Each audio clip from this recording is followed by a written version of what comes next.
After a gun runner, that is the 419 that stole the money that belongs to the bandits, 95 million naira. So the bandits demanded for his arrest. Guess what? The man who stole from the terrorists have been arrested as I speak to you. The gun runner have been arrested. Guess what? They are now talking about peace deal between the people, the Katsina state government, the peace deal between the government and the terrorists. Whereas the person who stole the money that the terrorists supposed to use to buy weapons to kill people, the man who stole it has been arrested. The terrorist has not been arrested. They want to start about peace talk. So stay with me in this video while we dive into it. Masu ba su supply duk da abin da ka sani da information na yanda kake kallo mutanen da ke cikin irin wa'annan wuraren ne kuma ba abin da ya dame su. In this video, you are going to learn a very important lesson, but I'm going to make it brief. This is Wednesday, the 5th day of August, 2026. About 2 to 3 days ago, how many of you remember the report I reported that the honorable member representing one of the constituencies in the north is saying that a 419, made away 92 million naira that belongs to Kachanda, a terrorist leader, that they gave him to go and buy gun for them, and the man now run away with the money. Now, in that video, I explained very well that since this man ran away with the money, that these people will continue to seek for peace deal. Remember that they entered into a peace deal. Then immediately they see that they have a little money. They now violated the peace deal by attacking villages. Then after attacking, they now discover that most of their weapon, they have captured it, so they need more weapons. So they now pay 92 million naira to another person to go and buy the gun, and the person made away with the money. Now, here is the main issue that I want you to take note of. I want you to be a good observer of what is going on in Nigeria. The same terrorist, Kachala now, is now begging again for peace deal. At this time around, he's still using this honorable member. I'm not saying he's using it. It is the same honorable member that is now telling people that Kachanda wants peace deal, that he's putting pressure for peace deal. Time with that number, I've explained to people that peace deal is an art of war. I talked about principles of war that these people are using. I talked about Takia, Hudabiya, principles of infiltration, these principles of human shared, and so on and so. They know where to use it. They know when and where to use it. You understand? Now, these people are seeking for peace deal because this is a process of war. They see that, oh, we are not in a good, position to win this, to conquer more city. I think we have to enter peace deal and expect money from our donors. Why the politicians send money to us again who are sponsoring us before we can now go and buy weapon. Maybe the weapon will be able for us to capture 3-4 villages again. We will enter peace deal. So peace deal is a system of warfare to take a break. This peace deal in international warfare, they call it a ceasefire. You understand? They call it a ceasefire. So the terrorists are always entering ceasefire when they are running short of weapon. Let me give you an example. You see this Iran and American war that is going on, confrontation. Anytime Iran sees that they're about to eliminate us, no, we can't fight further. Let us enter peace deal so that we can take weapons from China, from Russia, and start fighting back again. Then, if America see that their troops who are at the war front, that they are being overwhelmed, America might just use the tactics of increasing the bombardment. They themselves want to rest, so they will increase the bombardment. Then Iran will say, no. We need ceasefire. We need ceasefire. So these are principles of war these people are using. So in Nigeria, they call it a peace deal. You know why? Because a sovereign country, a so-called sovereign country, cannot enter a ceasefire deal with the terrorists in your country. So that is why they use the principles of that Islamic war called Ahudabiya. That is a peace deal. I want people to understand what these people are doing. Now, I read this article from Sarah Reporters. It explained better how the man put it. The man is granting interview with NTA Hausa. You can go and watch it. So I don't understand Hausa language, and people who will translate it for you, they might also make some mistakes. So I think Sarah Reporters put it in a better place for us to understand. So let's run through this article for you to understand what is going on. So anytime you hear about peace deal, anybody who is doing peace deal is part of this terrorism. Yeah. You are part of the terrorism because you understand what it means to have a peace deal with terrorists. You know they are going to expand. You know they are going to buy weapons during peace deal. So that is it. Now, this is what it reads. Castina Bandit South Peace talks after gun runner vanished with his 95 million. I even thought it was 92 million, okay? With his 95 million, demanded his arrest. Lawmaker. So the bandits is the one now that is demanding the arrest of someone who stole his money. The bandits are demanding the arrest of someone who stole his money. This is to tell you that these terrorists are well connected to the government. For them to be able to have the guts to demand for the arrest of someone who stole his money, a terrorist. So eventually, the gun runner who stole the money through the POS, he first of all connected 29 million, and that was how he connected it little by little. After the terrorists, the bandits, so Kachanda called for the arrest of the gun runner who stole his money. The person was arrested, but the terrorists have not been arrested. Now the terrorist is seeking for peace deal. Please, the volume of this article is is voluminous. I want you to go to the reporters and read it very well. If you understand Hausa language very well, go to Hausa NTA and listen to what the lawmaker is saying. A terrorist asked for the arrest of someone who ran away with the money that he's supposed to use to buy weapons to kill people. They have arrested the gun runner, but the terrorist is there now. They are talking about peace deal. Nigeria. Nigeria. I've served the military intelligence for the past 35 years. It has always been the case. Our problem is religion and socio-cultural. I mean, people will expect me to come here and start talking about kinetics, about operation and so on. I've been an operational commander all my life. I've commanded warships, I've commanded troops, I've commanded men outside Nigeria and so on. But I'm not going to come to your station to discuss kinetics. The problem is not kinetics. In 2017, 2016, I'm always a member of the Security and Intelligence Brief at the Defense Headquarters. I said the center of gravity of Boko Haram and insurgency in Nigeria are the sponsors of that program. It was beyond us. Because the job we need to do is kinetics. Fight, destroy places, resolve issues. Yeah. But we cannot resolve issue of sponsors of Boko Haram that were in Buhari's government, that we know them. When you say we, who I was in the military intelligence. And the defense headquarters staff that I work with, they know. And that was why we couldn't pursue that aspect that could have resolved that problem. Because you need to arrest people.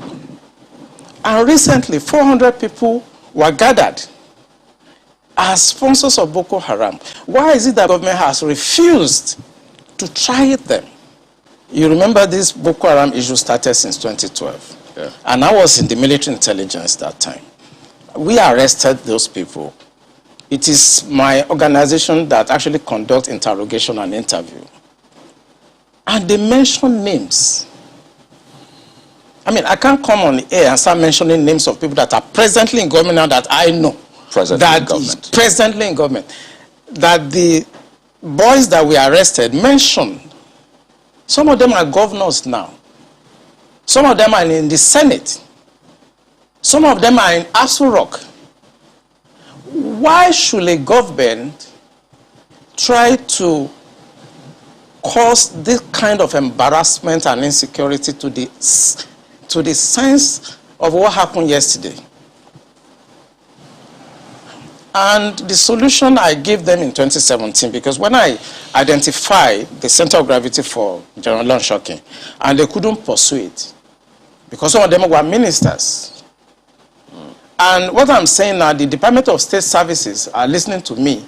They know them. Yeah, Commodore. So the solution I gave them was that if we can't pursue the policy strategic level, because the people that we need to talk to are also, going to be difficult to deal with. I said what they should do now is to conduct two things. We should buy blimps The blames are not UAVs. They are not drones. Blames are equipment that can fly up to 10,000 feet, 30,000 feet, static if you want, mobile if you want, and they carry a lot of payload. We saw them in Afghanistan. We saw them in Kenya. This will be something that can give us real-time intelligence, and we can know where these bandits or terrorists, where they emanate from, when they finish operations as they've done, where they go back to. Okay. Well, let's They pick did up on- not buy this equipment up to. This government does not want to resolve this problem. They are escalating it because of tribal and religious sentiments. So when you say this government does not want to resolve it, don't forget the same government has purchased. In fact, they're going to induct the Sopeto Kano jet because of, the insecurity situation. They have, the president has had to change guards, as it were, as a result of people's clamor. I imagine if that was not in the thinking, why would you go that length to make some of the, some of the pronouncements, the meetings that have happened, the purchase, the change of guard and the rest? Why would they do all that if they don't want to sort this? Because that is not the solution. What you just mentioned is not the solution. When you have a problem at policy level, strategic level, operational level, when you have a problem, what you need to do is to identify the center of gravity of that problem and attack it. That's what you do. What they are doing is not attacking the center of gravity of the problem of Boko Haram and insurgency. So if the president is buying Super Tucano, is changing service chiefs, that is not the solution. We are looking at the wrong side. It's not kinetic. It's politics. Are you ruling out kinetic altogether? I can't rule out kinetic So because it's it's a spectrum. It's a spectrum, so you can't rule out something. But the center of gravity is what they should look at. And what is it? I'm saying it on this channel. It is the sponsor of Boko Haram and bandits. And speaking about the sponsors, when you say the DSS, and they could be listening to you, but so they profile, part of their responsibility is to profile all of these persons before they either vie for elections or before, they are nominated for any of these positions. Doesn't that happen? Don't they get intel and say, look, this and this is what we found, and then we don't think that this should proceed further? Doesn't that happen? It does. When I worked with the DSS in 2007, because when Yaradua approved the operational order that we did, we now have to work together as a team. He actually forced all of us to sit down together and work together. I was surprised at the tremendous amount of information had by DSS. I was shocked. We in DI, I was in Defense Intelligence Agency, and when they were forced to bring out the files, I was shocked. They have so much information at DSS presently, as I'm talking about what I'm talking about. They have. But you see, if a fish is going to get spoiled, it's going to start getting spoiled from the head. The DSS will not do anything except the Commander-in-Chief's body language shows that this is the direction I want to go. That is where the problem is. The DSS has tremendous information. By the time 2023 is here and somebody take over and wants to undo some of this evil that I've seen in this country, you'll be surprised names that the DSS will bring out. They have the information. There's nothing I'm going to say here that they don't have. The defense headquarters have the solution for the kinetic aspect. They do. I'm not going to come here to advise them. I work with them and they're still there. The Chief of Naval Staff was in the intelligence with me. We were together in Defense Intelligence Agency. That's Vice Admiral Gambo. I know these people are good. They know what to do. It's not that they have problems. It has to do with politics, the sponsors, people that feel that this country should be Islamized. Assuming but not conceding that, that all of this is the case. So what is the end game? Because I imagine as a strategist, that's what you think about too. So these things are happening. What is the end game? So why will this be allowed to fester? For what purpose? the end game for them, because we did, normally when you want to look at this type of challenges, what you do is that you go through what we call the intelligence circle, okay? When you do the processing and you do the analysis before dissemination point, you discover that the end game for them is to just turn this country into like a Taliban type of country. And it's a mindset. And anything goes. In other words, 10% casualties, 20% casualties is allowed in trying to achieve the end game of Islamizing this country. That's for the terrorists, the bandits. It's not for the terrorists and the bandits, for the sponsors. Because I told you, and I will repeat on this channel, the sponsors of Boko Haram and the bandits are the problems. And defense headquarters, the army headquarters, the naval headquarters, the air force cannot do anything about that. Buhari has to do something about that. The Interpol has the list of those people that are sponsoring Boko Haram. I work with Interpol. They should ask, if they don't know, they should ask. The government of Dubai, they have the list of those people. During the trial of those people that were caught, names were mentioned. They have the list. The government also told us that they've arrested 400 sponsors of Boko Haram. Why should a government not try those people and bring peace and harmony and safety to this nation? Why won't a government do that? Those people that are going to harass cadets and officers in NDA, they live around the place. I know NDA very well. I was in Georgia, I was in NDA as young officers, and I know the area very well. They live around the place. So why can't you put up a blimp that can see what they are doing in real time and eliminate them? Why won't you do that? In fact, there were more details saying that some persons slept up, but we'll come to that hopefully. Mark has got some questions for you.